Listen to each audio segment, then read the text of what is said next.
Whom shall he teach knowledge? And whom shall he make to understand doctrine? Them that are weaned from the milk and drawn from the breasts. Isaiah 28:9. Africa is the mother of us all. Now Hagar stands for Mount Sinai in Arabia and corresponds to the present-day Jerusalem because she is in slavery with her children. 26. But the Jerusalem above is free, and she is our mother. 27. For it is written, Rejoice, O barren woman, who bears no children, break forth and cry aloud, you who have never travailed, because more are the children of the desolate woman than of her who has a husband. Again, be cautious while reading it. See, it is still the white man telling a history of my people. Now you can easily understand with what kind of lenses he sees me and my people. The book has also some biases, inaccuracies, prejudice and European arrogance. Rome, through Chrislam and media, Hellwoodland, Western politics and diplomacy as well as their science are all derivatives of ancient Egyptians, Sudanese, witchcraft. There are many tricks done targeting at one people, just to bamboozle, cast a spell on them. USA, EU, UK and Aus practice sorceries chiefly to conquer the nations. Here is the law. And the light of a candle shall shine no more at all in thee, and the voice of the bridegroom and of the bride shall be heard no more at all in thee. For thy merchants were the great men of the earth, for by thy sorceries were all nations deceived. Revelation 18:23. To conquer the Negroes, one has to lure them into lurking European mannerism, being civilized, hence thereby losing their identity and their taught on Zambi African taboos. I can't say more than enough. It is when we sign peace treaties or League of Amity and of Confederacy that our enemy weakens and wins over us. Globalization is an entrapment for fools. This is how it begins. Signing truce of amity, friendship, confederacy to the ruling empire. Maccabeus, Maccabeus, signing amity letters with Rome, see of the fear towards them, instead of taught on Zambi.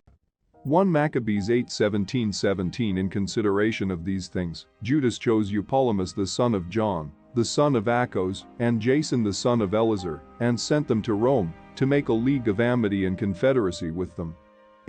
Jonathan, his, Maccabeus's, brother who ruled in his stead after his remorseful death, followed to sign up a confederacy treaty with Lacedaemonians Roman province. 1 Maccabees 12:11. Now when Jonathan saw that time served him, he chose certain men, and sent them to Rome, for to confirm and renew the friendship that they had with them. 1 Maccabees 12:5. And this is the copy of the letters which Jonathan wrote to the Lacedaemonians. This is how it ends. Being betrayed by the enemy, they trusted. Maccabeus, Maccabeus, Judas, 1 Maccabees 9:18. Judas also was killed, and the remnant fled. Maccabeus, Maccabeus, Judas 1 Maccabees 12:48. Now as soon as Jonathan entered into Ptolemais, they of Ptolemais shut the gates and took him, and all them that came with him, they slew with the sword. 1 Maccabees 12:52. Whereupon they all came into the land of Judea peaceably, and there they bewailed Jonathan, and them that were with him, and they were sore afraid, wherefore all Israel made great lamentation. Important remarks. These holy men had been great pain in the enemies behind, in their days, but ended up trusting their own hearts, forgetting to consult taught on Zambi first in their prospective undertakings. For, by uniting with their enemies, misfortune promptly befell them. Come to think of this, don't you think that UN, its branches and all other international bodies involving Africans, aren't there as the devil's web to entrap mindless Negro rulers? Would there be any country that refrained to be part of UN? If yes, why? Think about it. Think of UN as a plate full of a mouthful meal whereby everyone brings on his contribution, tribute, when some people on the table have in their hands spoons as big as the spake, whereas others use chopsticks or bare hands. Now you get the picture. Someone wise has understood. Much gold, silver, uranium, to give energy to the earth, as in that blasphemous movie, The Rise of Planet of the Apes, fruits, animals, and many more treasurable things have exited of Africa. Would there be anything worth mentioning that enters Africa except those magic papers, money, Ebola, HIV/AIDS, and weapons to bleed Africans? If I am wrong, to correct me. I am all ears eyes when him says that Western, international, medicine and science and technological advancement burgeoned on Negroes' misery, torture, exploitation, oppression, you name it. How many will believe him? Negroes have been serving as guinea pigs for research. Their increase and multiplication is highly controlled by the wicked ones. Here is proof. Besides the Tuskegee experiment, there is more. Even in the area of gynecology, they ripped open the vaginas of Negro women for the purpose of the medical research. See to it that it is highly documentable. Medical apartheid? The dark history of medical experimentation on Black Americans from colonial times to the present is a 2007 book by Harriet A. Washington. It is a history of medical experimentation on African Americans. From the era of slavery to the present day, this book presents the first full account of Black America's mistreatment as unwitting subjects of medical experimentation. Now, you know who is the seed of the devil, the enemy of the Holy One of Israel. It is black and white children of Tot Nzambi versus children of the devil. In this the children of Tot Nzambi are manifest and the children of the devil.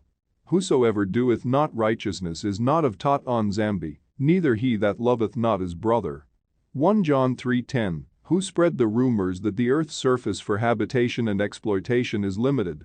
The one who said, "Let dry ground appear," is not able to say, "Let volcanoes bring new lands for a grown populace"? But my people will not hearken unto the glory of Tot Nzambiwo is among them, but rather prefer to rebel. Why family planning witch as? Why those contraceptive pills, fools? Is the Holy Land too small for you? Has the power of Tot Nzamba diminished, you feeble-minded ones? Is my hand shortened at all, that it cannot redeem? Or have I no power to deliver? Behold, at my rebuke, I dry up the sea, I make the rivers a wilderness. Their fish stinketh because there is no water, and eeth for thirst. Tot Nzambi speaking in Isaiah 52, hey buddies, tell me, what have you found too hard for Tot Nzambi Israel? Just mention one. Is anything too hard for the Tot Nzambi? At the time appointed I will return unto thee, according to the time of life, and Sarah shall have a son. Genesis 18:14. But see, your foes, enemies, are taking advantage to your ignorance of the law that giveth life. Whoever tell you the truth, you took him for a retard. How do we reckon that people, which strangers call Hebrews Jews, beyond any doubt? No more deceits. Here is an absolute hint. The Bible is like a mirror. Let no one deceive you with vain doctrines and philosophies as to who is a Hebrew Jew. The Living Book is crystal clear about how to recognize them. Allow me to call upon the Spirit to settle this matter once for all. See, I am setting before you today a blessing and a curse. Do 11:26 Blessing and curse. 1. The blessing if you obey the commands of the Lord your God that I am giving you today. Do 11:27 2. The curse if you disobey the commands of the Lord your God, and turn from the way that I command you today by following other gods, which you have not known. Do 11:28 Did they, Hebrews Jews, obey and keep the commands of the Lord? Kill me. How do I know? Because I listen to the Spirit. All these curses will come upon you. They will pursue you and overtake you until you are destroyed, because you did not obey the Lord your God, and observe the commands and decrees he gave you. Do 28:45, they will be a sign and a wonder to you and your descendants forever. Do 28:46 Why? Because you did not serve the Lord your God joyfully and gladly in the time of prosperity. Do 28:47, besides the Ancient of Days had foreseen them behaving weirdly against him, forgetting him as soon as they entered the land. And the Lord said to Moses, you are going to rest with your fathers, and these people will soon prostitute themselves to the foreign gods of the land they are entering. They will forsake me and break the covenant I made with them. Do 31:16. Next, we shall see what kind of curses these peoples are identified with. In other words, if you see a people that have the signs we are about to quote from the Spirit, then know for certain that it is that brutish peeled people, lost in stupidity. Isaiah 18:7 In that time shall the present be brought unto the Lord of hosts of a people scattered and peeled, and from a people terrible from their beginning hitherto, a nation meted out and trodden under foot, whose land the rivers have spoiled, to the place of the name of the Lord of hosts, the Mount Zion. Those serving the highest ought to scrutinize everything, without sparing any tiny detail, be it scientific, political and even spiritual. They must be well fed with global information and be kept updated with prophetic events. Who among you can give us an account of the suspicions surrounding the politics, the deception Revelation 12:9, of virus pandemics? Who's behind them and why? Curses from heaven above? our man's mischief. Watch this and tell us what you've learned. Africa is under siege, but our watchmen are dumb dogs that cannot bark. How come every terribly devastating ailment must originate from Africa, and the only man to notice of it is our friend, the white man, who subsequently proposes us a remedy? Yesterday it was Ebola, but today, across the Atlantic Ocean, a presumptuous Ugandan curse is visiting Latin America under the label of Zika, possibly Inzika, meaning grudge. Would that be true, Ruganda speakers? How come every evil thing must come from Africa of the Negroes? They've even condemned us with the wording of their mouths. They call us blacks equals blackmail, putting someone on a blacklist case Asia Ankoro? These two USA researchers caught Ebola, and as in a twinkling of an eye, they got rescued from it.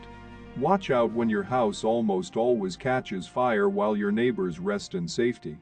Therefore, declares the Holy One of Israel, read it aloud Zechariah 1:15, and I am very sore displeased with the heathen that are at ease. For I was but a little displeased, and they helped forward the affliction. See how they mock us. How they joke with our humble understanding of things. A genetically deteriorated cow to cure us, what a joke. Imagine to eat something that is both a cow and a human. These European witch doctors have gone too far, guys. Ain't this that infamous Hegelian principle? Problem reaction solution. They staged a hocus pocus virus to ensnare into eating our own flesh grafted in a cow, thus turning us into zombies. If not cannibals, you better wake up, niggas.